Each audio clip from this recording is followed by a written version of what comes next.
Choosing the right product for your e-commerce brand is one of the most important pieces of the puzzle. But how can you tell that you have the right product? Well, you can't really tell until you validate your idea. And that's why one of your first steps should be making sure that you've picked a winner. Now, if you do skip this step, you run the risk of wasting your time, or even worse, you run the risk of sinking a bunch of money into products that people aren't willing to buy. So to avoid all of that, this video is going to teach you how to properly validate your product idea. These 16 questions will help you gauge whether your product is viable so that you can enter the market confidently.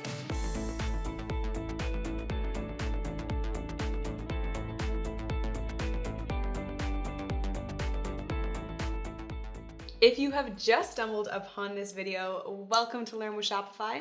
This is a channel for small business owners that are really looking to start and grow their e-commerce business. So if you're an entrepreneur, definitely consider hitting that subscribe button. We have tons of great content that covers every aspect of running an online business. So without further ado, let's just hop right into it. Here are 16 questions that you can be using as a framework. So for this, I'm just going to be using a coconut hair mask as an example, but you would just plug in your own product. Okay, so our first few questions are going to look at the market as a whole. What is the potential market size or demand? You're going to want to look into this before you invest a lot of time, money, or energy into an idea. And this can be as simple as using a service like BuzzSumo. So BuzzSumo will show you how many people are talking about your product per day. But by far the most popular tool is Google Keyword Planner tool. It's a free tool which will help you determine how many people are searching for specific words each month using Google. And you're going to want to use this tool to search words that are related to your product idea. So we use Google Keyword Planner tool for our coconut oil hair mask, and it looks like there are over 73,000 searches per month. And then using BuzzSumo, we were also able to determine that there were about 150 tweets per day mentioning our main keywords. Now, this information doesn't give us 100% certainty that our product will have buyers, but it is a vote of confidence that there's interest out there. Next, you're going to want to do some research on who your competitors are. The more you understand about the competitive landscape beforehand, the less surprises you'll face later. So research your competition on Google, especially in the countries that you plan to sell in. Let's hop back into our example. So we've done our research, and from our analysis, we discovered that there are 3 areas of competition: pure coconut oil, like the kind that you would find in a grocery store, DIY recipes, and commercial products sold by large businesses. For us, we didn't find any true market leaders for our hair product, but instead we found a very fragmented market of manufacturers and retailers. So we don't have the full picture yet, but this may indicate some opportunity for us. Is it a trend, fad, flat, or growing market?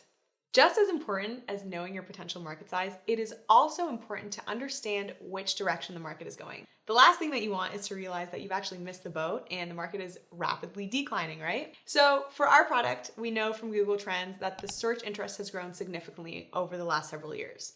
But even though coconut oil is trending as of right now, the beauty industry is always going through marketing shifts that push new ingredients as breakthroughs. So it's important to recognize that at some point in time, this trend may die out, and that will obviously cause a decrease in demand. So if you're not sure whether a trend is going to continue upward or die out, just do a bit of research and use tools like Trend Hunter. Also, a lot of entrepreneurs report on using just their gut instinct when it comes to capitalizing on a trend, so your intuition can be valuable as well. Can your potential customers buy the product locally? So if your product is readily available locally, that's just one less reason for people to seek your product out online. So let's go back to our example. Coconut oil as a raw ingredient is pretty widely available online and offline, but coconut oil-based hair care products are definitely much more scarce offline, and it would likely require a specific trip to find it. So if you're also finding that your product is hard to find in stores, then that's definitely a good sign. Who are your target customers? Before you fully decide on a product, it's important to get a sense of who your potential customers are. You don't want to find out too late that your potential buyers are living somewhere that you can't ship to, for example. So if you're in a market that has major players, you could use channels like Alexa to find out more about the demographics of your target market. But in our case, it's definitely a little bit more difficult because there aren't really any major competitors with websites that we can analyze and just, spy on. So if you're in the same situation, you can just get a feel by using social media. So try Twitter, for example. You can check out tweets that mention your keywords and just take a closer look to see who exactly these people are. We did an analysis of our keyword, coconut hair masks, and most of these people tweeting were female. Based on credible profile images, we can also assume that the average age is between 18 and 35. And then, having used Google Trends, we know that our target customers are mainly in the US and in Canada. From this information, we know that we can really easily reach our potential customers. And then we also did a little bit of extra research that basically indicates that our particular demographic is not shy about spending money online, so that's definitely good news for us. So now it's time to move on to our product-based criteria. These are going to be the questions that will consider factors about the actual product itself, and they're going to help you get a better understanding about what your product strengths are and what are some potential pitfalls. What is your potential selling price? The lower the price, the lower potential profit per unit. It has been generally accepted by many top e-commerce entrepreneurs that products sell between $50 to $150, hit a certain sweet spot where you can make an acceptable amount per unit, but not too high that customers are hesitant to purchase online or expect premium services like phone support. For a hair mask, we looked at about 24 comparable products from different brands. We determined that we would be able to charge around $9 to $20 for 120 milliliters. Now for us, this is a little bit of a low price point. That means our margins are going to be small, and it's going to make it difficult when using paid advertising channels, especially when we're just starting out. So yikes, that's a little bit of a red flag, but this is our first red flag in our research so far. And frankly, that is okay, right? Not every box is going to be checked when doing this exercise. So let's just go ahead and take a look at the next questions. If you're looking to get started building an online business, but maybe you're not sure what to sell, or you need help finding a product, then make sure that you're checking out our free 40-minute webinar.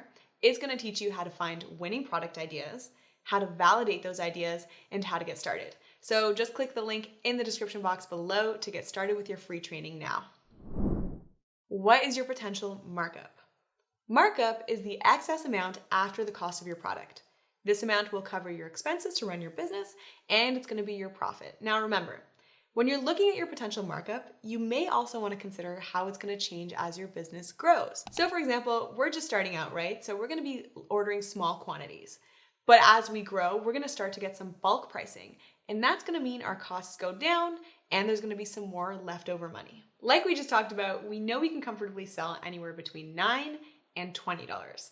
Now, we did some research on our costs, including ingredients and packaging, and it's going to cost us $5.83 to produce 100 units. So if we were to sell our product for $9, which was at the lower end, our markup would be a concern for sure.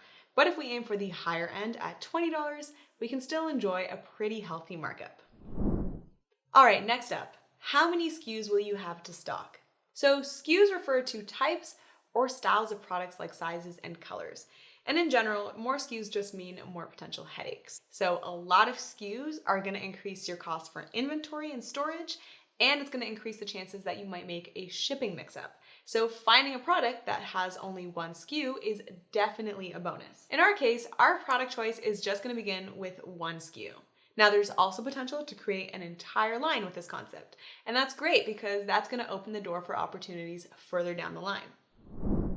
Question number 9. Can you offer a subscription? So subscription-based models are definitely not necessary to build a successful online business, but the ability to do so is definitely very desirable.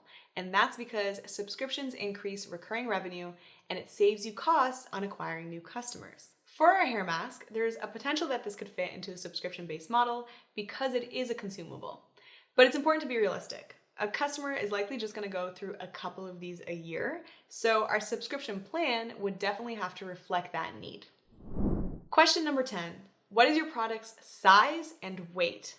The size and weight of your product can have a big impact on your sales and your bottom line. If your product is oversized or maybe it's super heavy, that's going to result in expensive shipping costs, and those costs can deter potential buyers and it can eat into your margins. All right, so let's take a look at how this would affect our product. Most shipping companies would consider ours to be a small package, both in weight and size. So you can even do your own research as well. Visit your carrier's website, input some rough numbers, and then you can get a feel for how much things are going to cost you. All right, question number 11. How durable is your product? A durable product is obviously ideal. A high quality product is going to decrease returns, and overall durability is going to ensure that your product isn't damaged as it's being shipped. So again, going back to our example of our hair mask. So maybe we would want to use a plastic container because that's going to be cheaper and it's going to be more reliable than shipping glass. We'll also heavily vet our ingredients to make sure that they're safe and effective, which is going to ensure a high quality product in the end. Now, don't forget that when you're asking yourself this question, you're thinking about all the different factors that make your product durable, whether that's the packaging or the product itself. Question number 12. Will you face seasonality swings? Seasonality refers to swings in purchasing behavior over the course of the year. So for example, Christmas trees, of course. They're going to be extremely seasonal, all of them being purchased in the months of November and December. Seasonality swings are very important to keep in mind because of the effect that they can have on your cash flow as well as the overall viability of your business. We used Google Trends to better understand if we would potentially suffer from seasonality swings. Now, we can definitely see that there are some subtle spikes in the searches in January, and we're just assuming that people are looking for a bit of a rescue in the colder months. But other than that, there doesn't appear to be too much seasonality that would affect our product choice. But we'll definitely keep this data in mind for when we market our product in the winter. Question number 13, does your product serve a passion or does it solve a pain? Products that solve a pain point or serve a passion just make finding customers that much easier. Now, products that are maybe just, nice to have might be a little bit tougher. Now, for us, it's definitely safe to say that our product choice can solve a pain point for people that are suffering from dry or brittle hair. And arguably, it also serves a passion as well, since some people are invested in this hobby of keeping their hair looking healthy and looking good. All right, next question. Is your product consumable or disposable? A consumable or a disposable product is going to be good from a business standpoint. That's because it's going to provide you a better opportunity for repeat business. As a hair care product, our product choice is definitely going to fall under the consumable category. So other consumables might include food or cleaning products, for example. Question number 15.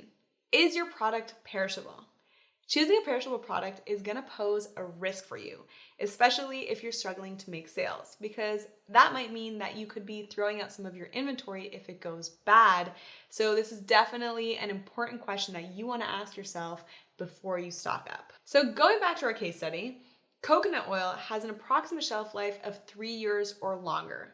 This should give us more than enough time to figure out our marketing plan and to sell our product.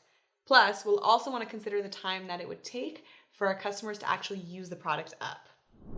Question number 16. Are there any restrictions or regulations for your product? Restrictions and regulations are normal for many businesses. However, it's definitely best to learn about this before you invest time and money into your business. So for us in our product, as far as we've been able to determine, there aren't really that many regulations or restrictions that are required.